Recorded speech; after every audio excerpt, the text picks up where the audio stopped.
Hello दोस्तों, सिव education channel पर आपका स्वागत है। आप सभी को पता है सीईटी जो ग्रेजुएट लेवल था वो एग्जाम हो चुका है। अब जो सीईटी एग्जाम है 12th में वो फॉर्म फिल हो रहे हैं। अभी तक भी 1 अक्टूबर तक होने वाले हैं, जो कल लास्ट डेट है।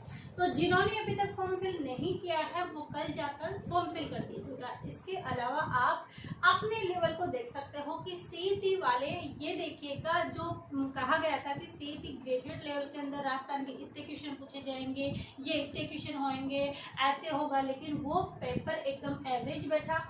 और कि जिसने पढ़ाई की थी उसका अच्छा गया, लेकिन जिन्होंने पढ़ाई पर ध्यान नहीं दिया उनके अब 40 मार्क्स आने में भी दिक्कत हो सकती है। तो ऐसी चीजें आप ना करें। 40% लाने हैं, लेकिन आप 40% का टारगेट लेकर नहीं चले और अपनी तैयारी अच्छे से करें। क्योंकि यदि आप अभी भी 12th वाला लेवल का एग्जाम वाला ये सीईटी पास नहीं कर पाए तो आप इन सभी एग्जाम से बाहर हो सकते हो। यानी कि यदि आपने अभी भी सीईटी का फॉर्म फिल नहीं किया, उसकी अच्छी रणनीति से तैयारी नहीं की, तो आप वनपाल से बाहर हो सकते हैं, छात्रावास अधीक्षक से बाहर हो सकते हैं, लिपिक ग्रेड कनिष्ठ आएगी, कांस्टेबल की और कनिष्ठ आएगी। ये जो वैकेंसियां हैं ये अब 2024 में 25 तक आने वाली है, 25 तक कंप्लीट हो जाएगी। क्योंकि अधीनस्थ बोर्ड है वो 10 अक्टूबर तक, कितनी 10 अक्टूबर तक क्या करेगा, इन सभी की लिस्ट जारी करेगा कि कौन सा एग्जाम कब तक होने वाला है। तो आप इस चीज को कम में मत समझिएगा, अच्छे से तैयारी करिएगा और अभी भी जो कुछ कमजोरी रह गई है वो अपनी जरूर पूरी कीजिएगा। आई होप आपने तैयारी स्टार्ट कर दी होगी, पूरी भी कर दी होगी, क्योंकि आपका जो एग्जाम है वो 22 अक्टूबर से स्टार्ट हो जाएंगे। 22 के बाद में जो भी आगे जितने शिफ्ट होंगे उस हिसाब से आगे एग्जाम है। पहले 26 थे, लेकिन इसमें बदलाव लाके 22 या 23 के लगभग इनको कर दिया गया है। तो अब आपके पास ज्यादा दिन शेष नहीं बचे हैं, क्योंकि आपके पास ओनली 20 डेज बचे हैं और 20 डेज के अंदर आपको इन चीजों को कंप्लीट करना है। अब इस चीज में आपको यहाँ से क्या क्या मिल सकता है वो चीजें आप देखिएगा। हम यहाँ पर जो कर रहे हैं वो पशु परिचर का जो न्यू सिलेबस आया है उसके अकॉर्डिंग यहाँ पर तैयारी करने वाले हैं। लेकिन पशु परिचय के लिए राजस्थान ज्योग्राफी और राजस्थान आर्ट और कल्चर के लिए जो क्लासें आएंगी वो क्लासें आप जरूर देखिएगा, क्योंकि राजस्थान जी के सेम रहने वाले हैं। हाँ, हो सकता है कि ये सीईटी जो ग्रेजुएट था उसका लेवल थोड़ा सा हार्ड था, बल्कि ये थोड़ा सा आपके कम हो सकता है, बल्कि ज्यादा कम नहीं होगा। आप इसको हल्के में बिल्कुल भी मत लेना।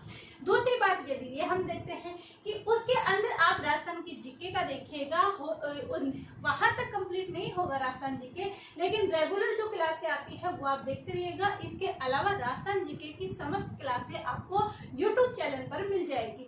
इसके अलावा आपको इसी चैनल पर राजस्थान की जो राज्य व्यवस्था है और महत्वपूर्ण अनुच्छेद है, और इस सीईटी के अंदर नीति आयोग से हर शिफ्ट के अंदर क्वेश्चन आया है, तो एक नीति आयोग यहाँ पर हम पढ़ सकते हैं, क्योंकि वहां पर उन्होंने इम्पोर्टेंस दी है, तो वो चीजें भी हम देख सकते हैं। इसके साथ ही आप देख सकते हैं सीईटी वाले जो राजस्थान की अर्थव्यवस्था है, कृषि वाली है, कृषि वाला टॉपिक अच्छे से पढ़ना, मृदा वाला टॉपिक भी अच्छे से पढ़ना, क्योंकि वहां से क्वेश्चन ज्यादा आ रहे हैं।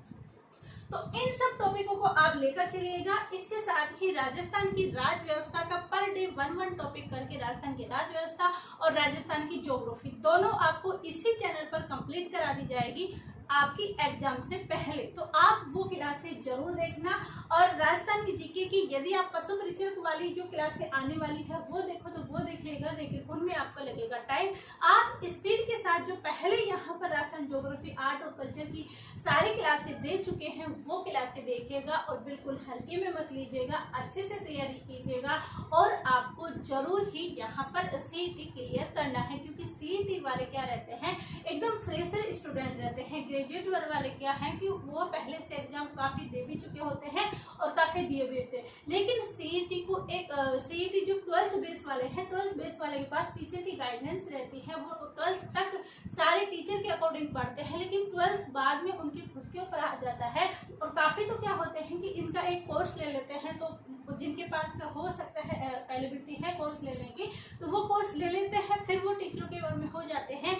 लेकिन यदि आप कोर्स नहीं लिया है और इसी YouTube चैनल के माध्यम से पढ़ना चाहते हैं तो भटकिए मत, क्योंकि आपको एक सही गाइडेंस देने की आवश्यकता है। और आप सही गाइडेंस इसी चैनल पर हो तो आपको सारी चीजें आपके एग्जाम अकॉर्डिंग मिलने वाली है।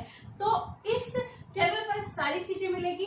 अच्छे से आपको तैयारी करना है। अभी तक आपने फॉर्म फिल नहीं किया है तो फॉर्म फिल कर देना है, क्योंकि आने वाले एग्जाम में इसकी इंपॉर्टेंस रहने वाली है। इसी के अंदर ये सारी एग्जाम इंक्लूड हो जाएगी। साथ ही इसकी वैधता बढ़ने की भी संभावना है। तो आप इसकी वैधता बढ़ने की संभावना है, हो सकता है 3 साल हो जाए, हो सकता है 5 साल भी हो जाए। आपको यदि अब इसको क्लियर कर लेते हो तो आने वाले एग्जाम में आप सभी एग्जाम देने में क्वालिफाई कर सकते हो, क्वालिफाई हो सकते हो, इस एग्जाम में बैठ सकते हो। तो आई होप ये चीजें आपको अच्छी लगी होगी। साथ ही करंट अफेयर को इम्पोर्टेंस दीजिएगा। करंट अफेयर आप ज्यादा मत पढ़िएगा, ओनली जनवरी से लेकर और इस मई जून इसको जुलाई अगस्त तक पढ़िएगा। कितने तक? जुलाई अगस्त तक। 6 मंथ की जो करंट सीरीज आती है वो लेकर आप आराम से पढ़ लीजिएगा।